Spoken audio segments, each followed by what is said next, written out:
Oi, pessoal, tudo bem? Vamos lá, hoje nós vamos falar um pouquinho sobre aconselhamento bíblico pastoral. Nós estamos indo lá para o final da nossa apostila vermelha. Fiquem atentos, fiquem ligados e acompanhem lá o material da nossa apostila, tá bom? Bem, a relevância do Ministério de Aconselhamento se concentra em basicamente na prevenção de problemas físicos, mentais e espirituais. É preciso cuidar para não remediar, tá bom? É interessante a gente entender isso. O aconselhamento pastoral, ele precisa estar atento a isso, tá? Saúde e doença nunca foi só uma questão biológica, apenas uma questão biológica, né? O estresse que as pessoas vivem, esse dia a dia corrido, as preocupações do dia a dia, até a propósito do momento que nós estamos vivendo, isso tem feito com que as pessoas desenvolvam doenças da mente, das emoções e também isso vai afetar a sua vida espiritual, tá? O problema do ser humano, queridos, ele não é apenas espiritual, mas é também social, físico e emocional. O conselheiro bíblico, qual é o papel dele? Ele deve estar atento a todas essas questões, porque às vezes alguém procura o pastor para uma questão somente espiritual e o pastor, no caso, né, que vai aconselhar, o conselheiro, ele vai observar e vai ficar atento. Peraí, isso aí não é só espiritual. Isso aí também pode ser uma dificuldade que vai além disso, tá? Então ele precisa ter essa visão, essa compreensão, tá? Essa compreensão. Então é necessário, e para isso é necessário conhecer as fases do desenvolvimento humano, né? As suas possíveis crises, para um aconselhamento mais assertivo, um aconselhamento mais correto.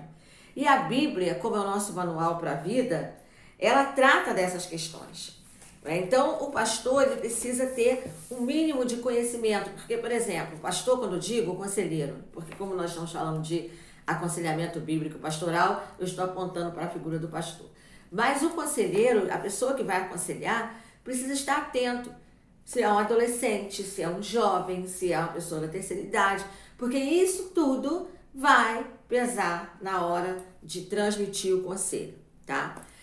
E a lição 1, ela vem falando sobre isso, a desarmonia da vida moderna e a importância do aconselhamento bíblico. Vivemos em um mundo, amados, que está em crise. Isso aí todos nós não temos dúvida. Não é preciso nem ser um psicólogo, teólogo ou advogado ou médico para perceber que o estado atual da sociedade ela é doentia. Nós estamos vivendo numa sociedade doentia, a sociedade está doente. E muitas dessas doenças são doenças das emoções. O desequilíbrio ele é perceptível em todas as instâncias, quer seja política, econômica, religiosa e social. Há um desequilíbrio. Isso aí também nós não temos dúvida disso. Então, o conselheiro, ele está atento a isso. Que vão bater pessoas na porta do gabinete pastoral com esse tipo de dificuldades, com esse tipo de problemas. Então, ele precisa ficar o quê? Ouvidos atentos e olhos abertos para entender isso. Por quê? Existe, que o autor chama aqui da vulnerabilidade social, que não é um problema das comunidades, não é um problema só das comunidades carentes. É um problema de um modo geral. A sociedade está mais vulnerável. E quando ele fala aqui, o autor ele diz que considera-se vulnerabilidade social pessoas e lugares que estão expostos à exclusão social. São famílias, indivíduos sozinhos, com sinais de desnutrição, condições precárias de moradia, saneamento. Vulnerabilidade e risco social apresentam-se como sinônimos de quê? De pobreza, sendo uma consequência da outra. Mas quando nós falamos de vulnerabilidade social, não é só isso, porque até mesmo as pessoas com alto poder aquisitivo também estão vulneráveis a certas enfermidades, emocionais. Daí o número grande de pessoas que não aguentam a pressão e acabam tirando a própria vida. E aí a pergunta é, o que fazer diante dessa vulnerabilidade? Quais são as propostas de intervenção? Então, o que o conselheiro faz nesse momento? Né? Qual é o papel do conselheiro? Aí ele vem falando aqui, né? A teologia no contexto dos problemas humanos.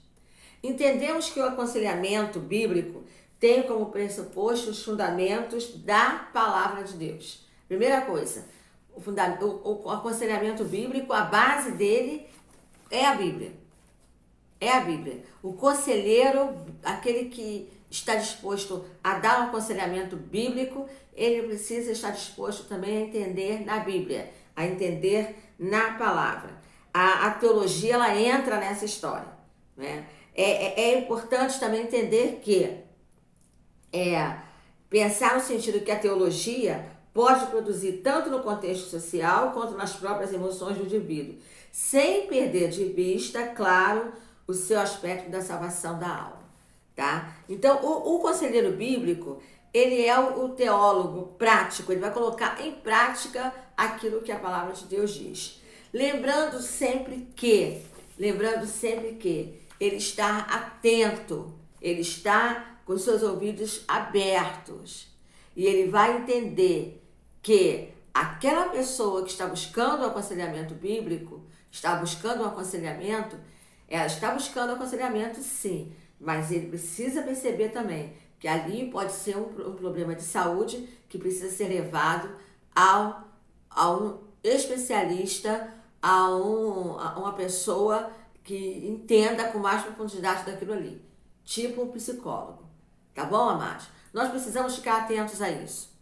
O pastor ou o conselheiro bíblico, né, por mais boa vontade que ele tenha, ele só vai até onde dá para ele ir.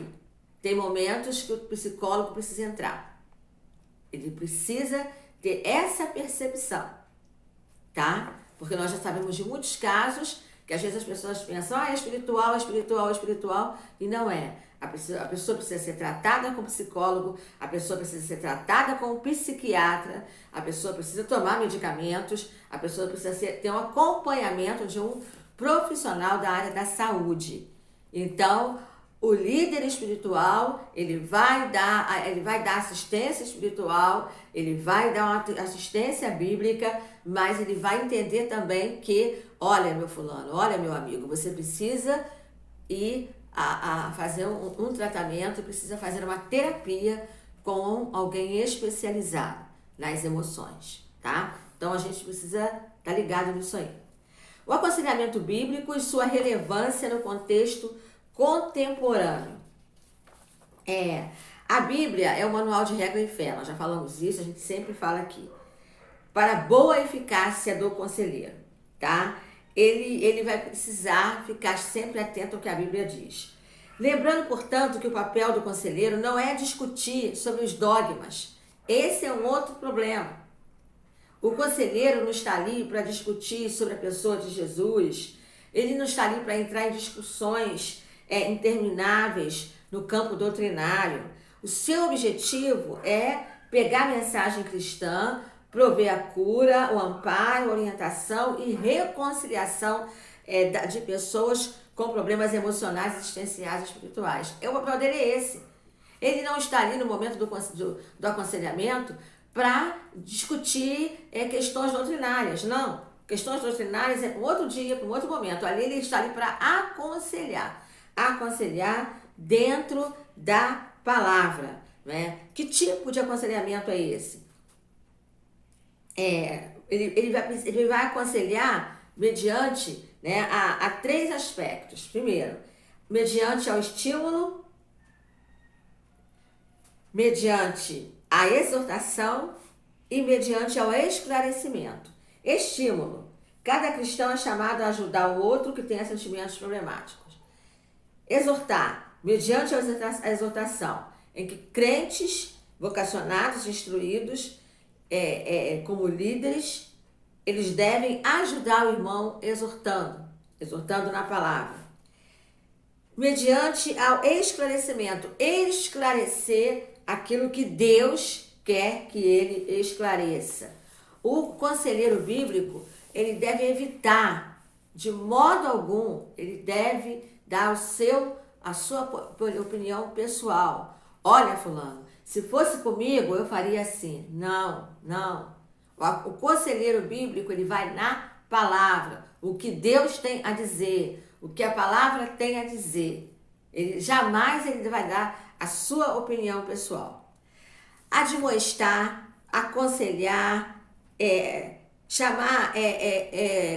consolidar, conciliar, confortar, encorajar, incentivar. Isso tudo está relacionado ao aconselhamento bíblico. Perceberam aqui os verbos? Nós vamos repetir. Admoestar, aconselhar, advertir, consolar, conciliar, confortar, encorajar, incentivar. Tudo isso está dentro do momento do aconselhamento bíblico. Ou seja, resumindo, o conselheiro ele deve ter a capacidade de deixar o outro falar sem temeridade do preconceito e do juízo de valor. É preciso ter a postura de quem escuta. Ele vai escutar muito. Esse é o papel do conselheiro bíblico, tá bom? Ele precisa deixar que o outro fale e ele vai ouvir. E daí ele vai dizer o que a Bíblia aponta, a maneira como a Bíblia aponta, tá bom? Fiquem atentos, na próxima aula a gente vai continuar aqui a lição de número 2. Leiam a apostila, página 149 da sua apostila vermelha, tá? E fiquem atentos também às instruções lá do grupo. Fiquem com Deus, até a próxima. Beijo no coração.